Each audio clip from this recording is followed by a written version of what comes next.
भगवान बुद्ध आणि त्यांचा धम्म ह्या ग्रंथाचे लेखक विश्वभूषण भारतरत्न परमपूज्य बोधिसत्व डॉक्टर बाबासाहेब आंबेडकर ह्या ग्रंथाचे लेखक आहेत.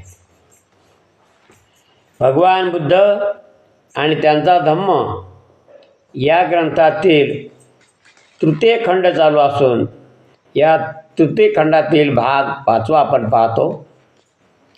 भाग 5व्यामधील चॅप्टर नंबर 2 आपण पाहत आहोत. त्या अगोदर आपण रोजच्या प्रमाणे समर्पण घेऊया आणि नंतर भागाला सुरुवात करूया. सुखो बुद्धान्मुपादो सुखा सधम्म देशना सुखा संगस्य सामगे समागान तपो सुखो. सुखात बुद्धाचा जन्म, सुखकर सद्धम्म उपदेश, सुखकर संग एकता, सुखद समूह तपस्या. धम्मपद बुद्धवग्गो 14:194. तर अशा प्रकारे समर्पण संपलेलं आहे आणि आजच्या भागाला आपण आजच्या चॅप्टरला सुरुवात करतो. धम्म जेव्हा प्रज्ञा आणि शील यांच्याशिवाय करुणेची आवश्यकता प्रतिपादितो तेव्हाच तो सद्धम्म रूप पावतो. धम्म जेव्हा प्रज्ञा आणि शील यांच्याशिवाय करुणेची आवश्यकता प्रतिपादितो तेव्हाच तो सद्धम्म रूप पावतो. म्हणजे प्रज्ञा म्हणजे ज्ञान, शील म्हणजे चारित्र्य आणि करुणा म्हणजे दया, प्रेम. आणि याची आवश्यकता प्रतिपादितो म्हणजे तो घेतो तेव्हा तो सद्धम्म रूप पावतो. म्हणजे त्याच वेळेस तो सद्धम्म रूप होतो. धम्म म्हणजे तिन्ही गोष्टी एकत्र आल्या. प्रज्ञा, शील, करुणा आपण नेहमीच कुठे पाहतो लिहिलेलं असते. तर हे तिन्ही एका जागेवर आल्यावर सद्धम्म रूप हा धम्म होतो. तर पुढे बघू बुद्ध धम्माचे अधिष्ठान काय. मग मुख्य बुद्ध धम्माचा मुख्य गाभा काय आहे, अधिष्ठान काय आहे, यासंबंधी काही अंशी मतभिन्नता आहे. काही अंशी मतभिन्नता म्हणजे आपापल्या मत इथं वेगवेगळे लोक मानत असतात आपापल्या ज्ञानाप्रमाणे. प्रज्ञा हीच केवळ त्यांच्या धम्माचे अधिष्ठान आहे की करुणा हीच त्यांच्या धम्माचे अधिष्ठान आहे, असा प्रश्न सर्वसामान्य माणसाला पडतो. या वादामुळे बुद्धानुयायात 2 शाखा उत्पन्न झाल्या. या वादामुळं बुद्ध अनुयायात 2 शाखा उत्पन्न झाल्या, 2 भाग पडले. एक शाखा म्हणते की प्रज्ञा हीच बुद्ध धम्माचे अधिष्ठान आहे, तर दुसरी शाखा म्हणते की करुणा हीच बुद्ध धम्माचे अधिष्ठान आहे. परंतु याच्याही पलीकडे बुद्ध काय म्हणतात, ह्या दोन्हीही शाखा अद्यापही एकमेकापासून विभक्त झालेल्या आहेत. ह्या दोन्ही शाखा अद्यापही एकमेकापासून विभक्त झालेल्या आहेत. भगवान बुद्धाच्या शब्दाची कसोटी ह्या दोन्हीही शाखांना लावली असता त्या दोन्ही शाखा चुकीच्या वाटतात. कारण भगवान बुद्धाने काय सांगितलं, पुराव्याशिवाय कोणती गोष्ट खरी मानू नका. म्हणून या दोन्ही आपापलं मत मांडलं, त्या दोन्हीलाही चुका म्हटलेलं आहे. का तर एक म्हणतो प्रज्ञा महत्त्वाची, एक म्हणतो शील महत्त्वाचा आहे. परंतु त्यांनी एक भाग सोडलेला आहे ना, करुणा. मग ह्या करुणा जर त्याने दोघांनी घेतला नाही, मग या दोन्हीही अर्धवट आहेत, दोन्हीही चुकीच्या आहेत असं म्हणता येते. प्रज्ञा ही बुद्ध धम्माचा एक आधारस्तंभ आहे, हे महत्त्वाचं आहे. याबद्दल मतभेद नाही. प्रज्ञा ही आवश्यक आहे, प्रज्ञेशिवाय काही गोष्टी चालू होऊ शकत नाही. परंतु त्याचबरोबर शीलही पाहिजे आणि करुणाही पाहिजे. म्हणजे वाद आहे तो हा की करुणासुद्धा भगवान बुद्धाच्या धम्माची आधारस्तंभ आहे काय, असा प्रश्न निर्माण होतो. करुणा ही त्यांच्या धम्माचे आधारस्तंभ आहेच.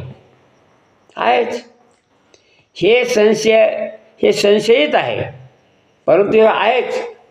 संशय मग घ्यायचं कामच नाही. याचे समर्थन बुद्धवचनानेच करता येईल, कारण भगवान बुद्धाच्याच वचनाचा इथं आपल्याला उपयोग घेऊन ते सांगता येईल, ते स्पष्ट करून घेता येईल. पूर्वी गांधार नावाच्या देशात एका भयानक रोगाने पछाडलेला एक वृद्ध भिक्खू होता. उदाहरण दिलेलं आहे. पूर्वी गांधार नावाच्या देशात एका भयानक रोगाने पछाडलेला एक वृद्ध म्हणजे म्हातारा भिक्खू होता. तो ज्या ज्या ठिकाणी उठत अथवा बसत असे ती जागा मलिन होई. म्हणजे एवढा मोठा त्याला रोग झाला होता का, असा एक प्रकारचा त्याचा शरीराचा वास सुटला होता, कोणी जवळ येत नव्हतं. तो गांधार देशातील एका विहारात राहत असे. तो भिक्षू त्या देशातील एका विहारामध्ये तो राहत असे. कोणीही त्याच्याजवळ जात नसे. त्याच्या अंगाचा वास येत होता म्हणून त्याच्याजवळ कोणीही जायला तयार नाही, किंवा त्याला संकटात सहाय्यही करीत नसे. कोणी त्याला मदतही करेना आणि कोणी त्याच्या जवळच जाणे, कोणी पाहेना सुद्धा. मग काय झालं, त्याच पिरियडमध्ये एकदा भगवान बुद्ध आपल्या अनुयायासह तेथे गेले. कुठं? जिथं तो आजारी भिक्षू होता त्याच्याकडे तिथे गेले भगवान बुद्ध. आणि आवश्यक पाने, भांडी, गरम पाणी घेऊन तो म्हातारा भिक्खू जेथे पडलेला होता त्या ठिकाणी सर्व भिक्खूसह येऊन तथागत भगवान बुद्ध पोहोचले. त्या जागेला एवढी दुर्गंधी येत होती की त्या सर्व भिक्खूंना त्या माणसासंबंधी घृणा वाटू लागली. काय घाणे माणूस, म्हणजे तिरस्कार घृणा वाटू लागली. परंतु आपला गुरु इथं बसेला असल्यामुळं त्या भिक्खूंना काही म्हणता येईल, कारण स्वतः तथागत भगवान बुद्ध तिथं आल्यामुळं त्यांना सुद्धा तिथं येणं पडलं. परंतु तथागताने शुक्रदेव नावाचा एक भिक्षू होता, त्या शुक्रदेवाला गरम पाणी ओतायला सांगले तथागतानं स्वतः. आणि स्वतः आपल्या स्वतःच्या हाताने तथागत भगवान बुद्धाने त्या भिक्खूचे शरीर धुण्यास आणि त्याच्या रोगावर उपचार करण्यास प्रारंभ केला, सुरुवात केली. आता एवढा मोठा सर्वांचा गुरु जर ती कृती करतो, मग बाकीच्या भिक्षूंना लाज वाटायला लागली ना, की आपले गुरु जर एवढं काम करले आपण काय करू नये. असे म्हणतात की तेव्हा धरणी कंप झाला. एवढी करुणा कोणाकडेच नाही असं याच्यातून सांगायचं. तेव्हा धरणी कंप झाला आणि ते स्थान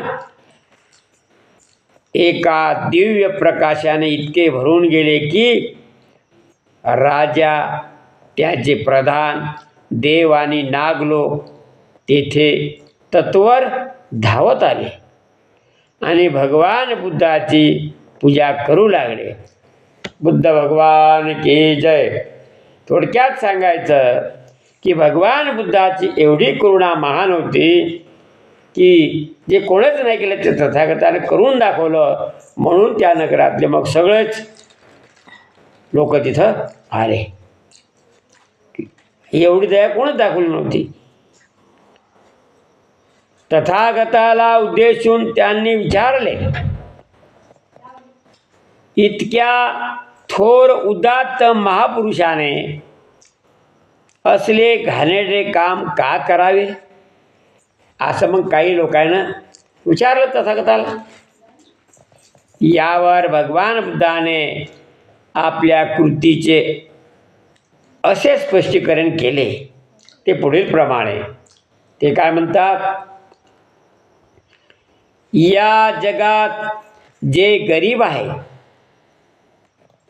असहाय्य आणि अनाथ आहेत, ज्याची कोणी मदत करू शकत नाही असे लोक, आणि अनाथ त्याला कोणीच नाही असे माणसं,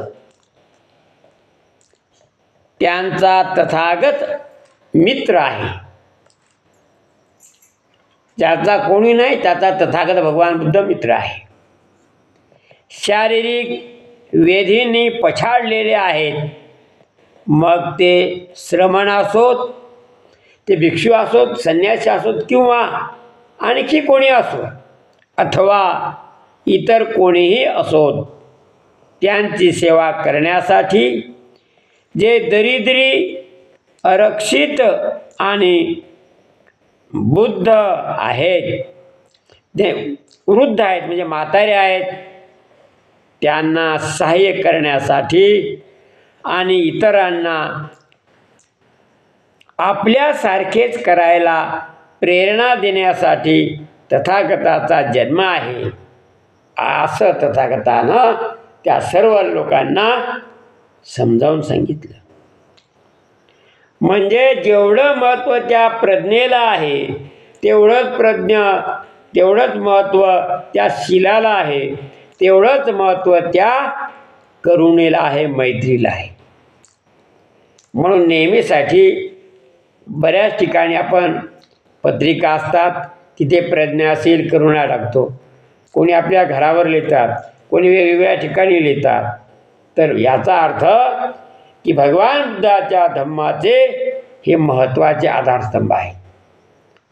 आणि हे महत्त्वाचे जे प्रज्ञाशील करुणा तत्व आहेत, हे तत्त्वज्ञान प्रत्येक मानवानं जर आचरणात आणलं तर या जगामध्ये दुःखी कोणी राहणार नाही.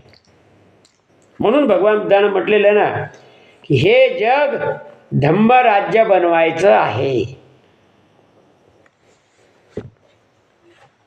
तर अशा प्रकारे हा आजचा छोटासा व्हिडिओ इथे संपलेला आहे. उद्याचा आपण दुसरा मोठा व्हिडिओ बनवूया. तर आता इथे थांबूया. सर्वांचं मंगल हो, सर्वांचं मंगल हो. बंधूंनो, भगवान बुद्ध आणि त्यांचा धम्म या ग्रंथातील तत्त्वज्ञान अखिल मानवजातीच्या हिताचं आहे.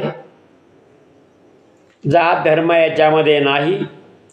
समुद्रामध्ये जशा कितीक नद्या येतात आणि त्या समुद्रात गेल्यावर त्याचं पाणी हे कोणत्या नदीचं आहे हे ओळखता येत नाही, त्याप्रमाणे कोणत्याही जाती धर्मातला मनुष्य असो, तो भगवान बुद्धाचं तत्त्वज्ञान जर आचरण करत असेल तो या मोठ्या या अथांग सागरामध्ये बुद्ध होतो, बौद्ध होतो.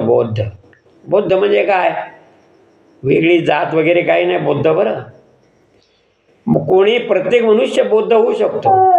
बौद्ध म्हणजे स्वतःची बुद्धी जागृत करणे. सरळ भाषेमध्ये काय, बौद्ध याला म्हणतात जो मनुष्य स्वतःच्या बुद्धीनं त्या बुद्धीचा वापर योग्य प्रकारे करतो तो बौद्ध. आणि जो असा स्वतः म्हणत मी बौद्ध आहे, अंगात निळ्या कपड्या, अमुक घाल तामुक घाल, निळी लाव, भंडारा लाव, ते नकली बौद्ध नाही. इथं त्या भगवान बुद्धाच्या धम्मामध्ये राहणीमान चांगला असायला पाहिजे, चांगलं राहा, परंतु नकली राहू नका, नकलीपणा दाखवू नका. त्याच्यामध्ये वास्तवता असली पाहिजे, कृतीमध्ये असलं पाहिजे, धम्म आचरणातही आला पाहिजे आणि आचरण तसंच केलं पाहिजे. म्हणून सर्वांनी भगवान बुद्धाचा धम्म, बुद्ध आणि त्यांचा धम्म ह्या ग्रंथात हे जे तत्त्वज्ञान आहे प्रत्येक माणसाला शेअर करावं. म्हणून गंभीर खंडारी यूट्यूब चॅनल हे माझं चॅनल आहे, आपणा सर्वाला माहीतच आहे. आपण यातला लाईक, सबस्क्राईब आणि शेअर करा, कॉमेंटसुद्धा देत जा. आजपर्यंत कॉमेंट्स आल्या नाहीत, मी कॉमेंटची वाट बघून आहे. तरी माझ्या श्रोते मंडळींना नम्र विनंती, आपण कॉमेंटसुद्धा कराव्यात, म्हणजे मला पुढील वाचता वेळेस ग्रंथाची माहिती सांगता वेळेस काही गोष्टी मला आपल्या सूचना आल्या तर मी त्याच्यामध्ये बदल करण्याचा प्रयत्न करेन. तोपर्यंत बुद्धं नमामि, धम्मं नमामि, संघं नमामि. सर्वांचं मंगलो, सर्वांचं मंगलो, सर्वांचं मंगलो. तर उद्या परत भेटूया याच टायमाला व्हिडिओमध्ये. तोपर्यंत जय भीम, नमो बुद्धाय, जय संविधान.